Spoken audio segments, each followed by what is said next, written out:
How's it going, guys? It's Hunter Collins again, and today I want to talk about something that's very important to me.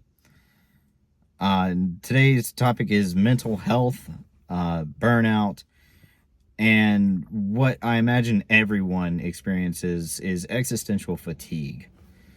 So, when you're working a full time job and you're pulling, even if you're just doing the bare minimum of 40 hours, but if you're pulling 50, 60, sometimes 70 hours a week, it can become very tiring, very burdensome to try to keep going and to keep putting your best effort forward.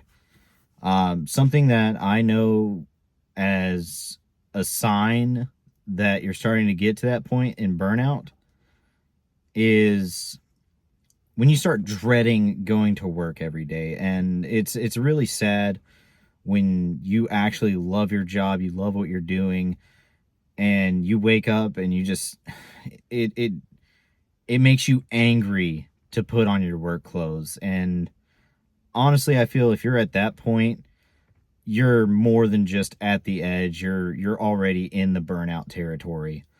Um and this will all come together. Everything will, formulate together in the end. So bear with me. But there's a couple of ways you can mitigate that burnout. Number one is to check your priorities and make sure that are these hours worth it, and does this job actually fulfill you, or is it draining you? Um, and if you're saying, yeah, this job fulfills me, it's great. There's some aspects that I just cannot get past. I just feel like it's not for me. Then the best path forward from there, I would say, is to talk to your coworkers, talk to your boss, let them know these feelings that you're having, and maybe they can give you a better perspective. Um, the other part that comes to mind whenever you're dealing with burnout or that fatigue is how you can manage it and mitigate it, with something it sounds dirty, it sounds nasty, but vices. If you're a functioning human, then you have a vice of some kind, whether that's video games, alcohol, nicotine, coffee.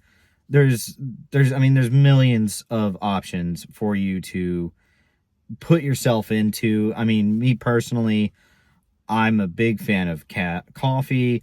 I partake of alcohol in a moderate amount. Um, and that's kind of where I want to transition into saying, like, having vices in themselves is not a bad thing, but it's very important that you control your vices. You don't let your vices control you. Because at that point, you're not in the driver's seat anymore. You're clutching cushions, hoping until you can get your next fix. And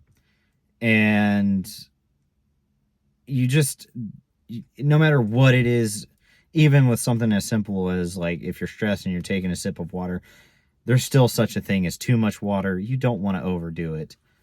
Um, and how this ties into mental health, it's very easy for people to say, "Oh, get over yourself," or you're just being weak. And I'm gonna be the first to say it, that's not true. Even if your job is something really easy to someone, to others that could be the most difficult thing in the world. I mean, me personally, I like being a field technician. I have a lot of alone time on the road where I can formulate my thoughts and sort of practice these social interactions that I'm going to have as someone that's just in the public. Um, but I mean, my first job, I almost got fired because of how bad I was with interacting with people.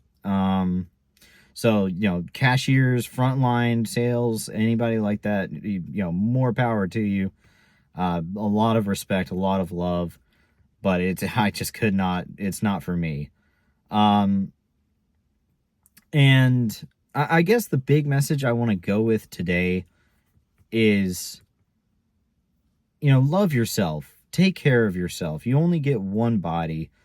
And it's something that I've spent a long time telling myself, but not actually respecting or listening to.